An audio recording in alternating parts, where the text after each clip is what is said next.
Assalamualaikum dan salam perpaduan. Bersama saya Muhammad Dihya Sahlan dalam Berita Pagi Sabah, edisi Khamis 22 Disember 2022.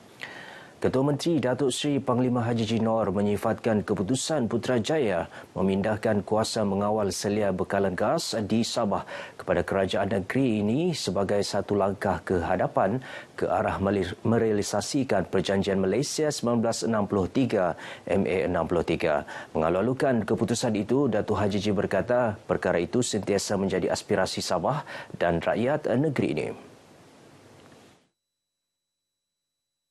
Menurut Datuk Haji Ji, keperluan untuk memenuhi MN63 dibangkitkan semasa pertemuan dengan Datuk Seri Anwar Ibrahim selepas dilantik sebagai Perdana Menteri.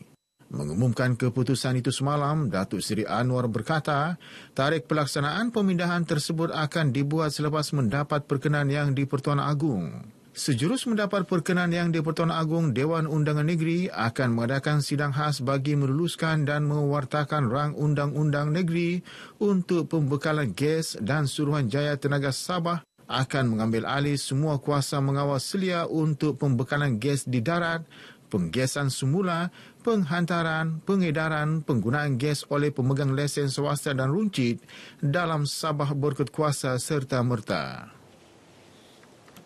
Orang ramai diingatkan agar lebih peka dengan tanda amaran bahaya yang dipasang pihak berkuasa tempatan PBT selain peringatan dikeluarkan Agensi Keselamatan supaya tidak terlalu menghampiri kawasan pesisir pantai atau sungai. Ia penting bagi mengelak daripada terdedah kepada bahaya seperti lemas maupun serangan reptilia berbahaya termasuk buaya. Menurut Pegawai Bomba, Balai Bomba dan Penyelamat Kota Kinabalu Amran Amir, terdapat beberapa tanda amaran yang dipasang di kawasan pesisir pantai melibatkan warna hijau, kuning dan merah sebagai peringatan kepada orang ramai yang melakukan aktiviti di kawasan terbabit. Simbol berwarna hijau menandakan kawasan berkenaan selamat untuk sebarang aktiviti riadah, manakala warna kuning sebagai amaran berjaga-jaga, sementara simbol berwarna merah menandakan kawasan tersebut tidak selamat. Bila sudah bertukar kepada merah, jangan sekali-kali masuk ke dalam air kerana kita takut perubahan cuaca mempengaruhi perubahan air. Kalau di pantai, perubahan ombak daripada kecil ke besar. Kalau di sungai, kita takut kepala air tu. Bila kepala air datang, apa-apa pun kita tidak boleh buat dan selalunya rekreasi di sungai ini untuk dijangkau oleh pasukan bomba lambat. Amran bercakap kepada RTM di Kota Kinabalu bagi mengulas mengenai langkah-langkah keselamatan yang dilaksana sepanjang monsun timur laut melanda negara.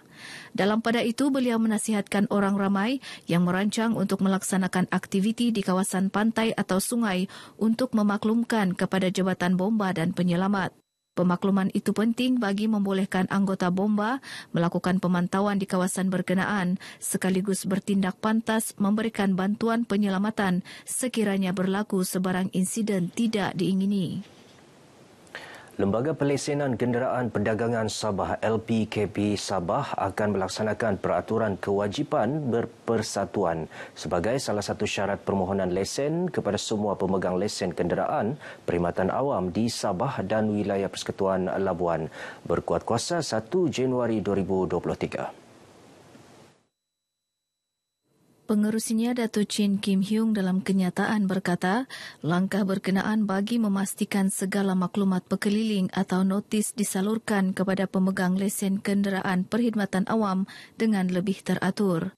Ini kerana terdapat aduan pemegang lesen tidak menerima maklumat dikeluarkan LPKP Sabah atas beberapa faktor, antaranya pemegang lesen tidak mengemaskini maklumat perhubungan sehingga menyukarkan LPKP Sabah menghubungi pihak terbabit. Sehubungan itu, setiap pemegang lesen diwajibkan untuk mengemukakan dokumen pengesahan sebagai ahli persatuan seperti kad ahli untuk disertakan di dalam borang permohonan. Selain itu, persatuan juga perlu berstatus aktif dan berdaftar dengan Jabatan Pendaftaran Pertubuhan Malaysia serta wajib mengemukakan senarai keahlian beserta nombor rujukan lesen kenderaan perdagangan, salinan sijil pendaftaran persatuan beserta surat pengesahan keaktifan persatuan setiap tahun kepada LPKP Sabah. Keputusan Kerajaan Perpaduan untuk menyalurkan bantuan awal persekolahan RM150 kepada semua murid tanpa mengambil kira had pendapatan ibu bapa pada Januari 2023 disambut baik di negeri ini. Rata-rata berpandangan langkah berkenaan tepat bagi membantu ibu bapa dan penjaga dalam mempersiap anak-anak dengan kelengkapan sekolah sewajarnya. Syukur Alhamdulillah apa yang diumumkan baru-baru ini, bantuan untuk budak-budak sekolah.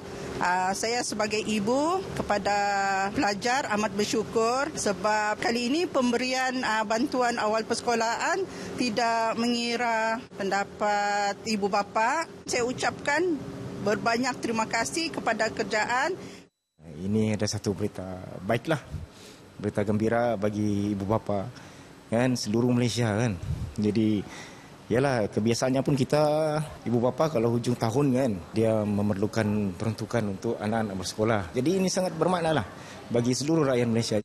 Perasaan saya sangat bersyukurlah atas keprihatinan pihak kerajaan dalam membantu masyarakat khususnya ibu bapa dalam inisiatif memberi bantuan 150 kalau tak silap kepada semua murid-murid tanpa mengira latar belakang. Bantuan awal persekolahan yang disalurkan pada Januari 2023 ini membabitkan peruntukan RM825 juta melebihi RM450 juta yang disediakan dalam tahun ini. Kerajaan Perpaduan melalui Perdana Menteri Datuk Seri Anwar Ibrahim turut bersetuju untuk meneruskan bantuan tunai rakyat 2023 fasa 1 dengan pembayaran diawalkan pada Januari ini memanfaatkan hampir 9 juta penerima dengan peruntukan RM2 bilion. Baik, beralih ke perkembangan semasa COVID-19. Sabah mencatatkan 33 kes baru semalam, kurang 4 kes berbanding jumlah sebelumnya. Walau bagaimanapun, kadar kepositifan jauh lebih rendah, iaitu 1.76% berbanding 4.71% sebelum ini. Jumlah sampel ujian semalam ialah 1,876, jauh lebih tinggi daripada 785 sebelum ini. Menurut kenyataan Menteri Kerajaan Tempatan dan Perumahan Datuk Seri Panglima Masdi Manjun, daripada 12 daerah yang mencatatkan kes baharu, hanya Kota Kinabalu yang merekodkan kes 2 angka iaitu 12 kes. Manakala 15 daerah lain tidak merekodkan sebarang jangkitan baharu. Kesemua 33 kes direkodkan dalam kategori 1 dan 2. Penglibatan aktif dalam aktiviti kesukarelawanan yang diterapkan Yayasan Dakwah Islamia Malaysia YADIM amat bertepatan bagi memupuk nilai kerjasama, keprihatinan dan toleransi dalam kalangan masyarakat. Langkah itu selaras saranan kerajaan yang mementingkan aspek kesukarelawanan dalam kehidupan. Mayor Bandaraya Kota Kinabalu, Datuk Nurliza Awang Alip berkata, dalam masa sama mengeratkan lagi hubungan kerjasama antara YADIM dengan komuniti setempat menerusi program pelbagai dimensi yang tidak tertumpu kepada aktiviti dakwah semata-mata. Sehubungan itu, Datuk Nurliza mahu aktiviti kesukarelawanan YADIM terus diperhebat dengan melibatkan lebih banyak pihak termasuk badan bukan kerajaan NGO.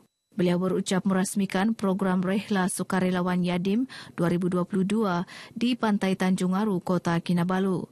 Teksnya disampaikan Pengarah Jabatan Pengaduan dan Perhubungan Awam Dewan Bandaraya Kota Kinabalu, Zainuddin Abdul Goyoh. Sementara itu, Pengarah YADIM Negeri Sabah, Ustaz Muhammad Akmal Osman, memaklumkan pihaknya merancang untuk melaksana program seumpama sekurang-kurangnya sekali dalam tempoh 2 atau 3 bulan dengan kerjasama lebih banyak agensi kerajaan maupun NGO.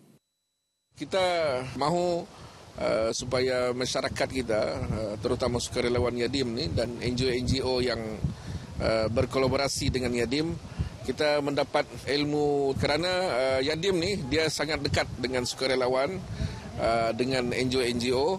Kita akan sama-sama berkongsi antaranya dengan seperti bomba dengan PDRM. Program Rehla Sukarelawan YADIM ini diisi dengan taklimat dan demonstrasi alat pemadam api oleh Balai Bomba dan Penyelamat Kota Kinabalu serta demonstrasi masakan selain cabutan tiket bertuah. Pengamal media disaran menyebarkan berita sahih dan mengelak menyebarkan berita palsu di pelbagai platform media sosial. Ini termasuk memastikan kesahihan maklumat yang diterima agar masyarakat menerima maklumat tepat sekaligus mengelak budaya menyebarkan berita tidak sahih. Arena kewartawaran, dan saya ingin melihat mereka terus menjalankan tanggungjawab mereka sebagai pengantar maklumat dan juga berita kepada rakyat daripada kerajaan dengan lebih tepat.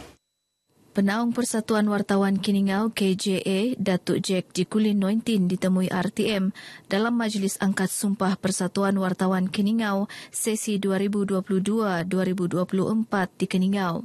Pada masa sama, Datuk Jack menghargai kerjasama erat diberikan Jabatan Kerajaan kepada pihak media dengan menyalurkan maklumat tepat untuk dilaporkan dalam berita. Dalam majlis ini, seramai 10 orang ahli jawatan kuasa tertinggi KJA mengangkat sumpah diketuai Presiden KJA, Marutin Ansiung. Kementerian Belia dan Sukan Sabah KBSS akan memanfaatkan program pembangunan belia dan sukan di negeri ini. Menterinya Datuk Alron Angin berkata sebanyak 97.5 juta ringgit diperuntukkan kerajaan negeri untuk melaksanakan program pembangunan belia dan sukan tahun depan. Ada beberapa, ya hanya sebut mungkin 1-2 saja. Satu, untuk menaik taraf beberapa kompleks sukan yang dipikirkan perlu. Kedua, kita akan melihat juga dan memperkasakan usaha-usaha kita untuk meningkatkan prestasi alih-alih sukan kita. Bukan saja di peringkat negeri, tapi di peringkat kebangsaan dan juga antarabangsa. Datuk Alron ditemui RTM selepas merasmikan program MyPaid at My Motorsport peringkat negeri, anjuran KBSS dengan kerjasama kawasan rukun tetangga Kampung Kuit, Pinipi di Kiningau. Katanya kementerian membelanjakan kira-kira 7 juta ringgit setahun menerusi pemberian geran dan tajaan kepada 917 persatuan dan kelab berdaftar dengan pendaftaran pertubuhan belia ROY di negeri ini. Datuk Alron yang juga wakil rakyat SUK berkata bermula tahun 2019 hingga 2022 sebanyak 2,403 program melibatkan 182,323 orang belia telah dilaksanakan Kementerian dan Majlis Belia Sabah. Baik, saudara, paparan tadi mengakhiri berita pagi Sabah kali ini. Teruskan bersama berita RTM untuk maklumat sahih. Saya Muhammad Dihya Sahlan. Assalamualaikum dan salam berpaduan.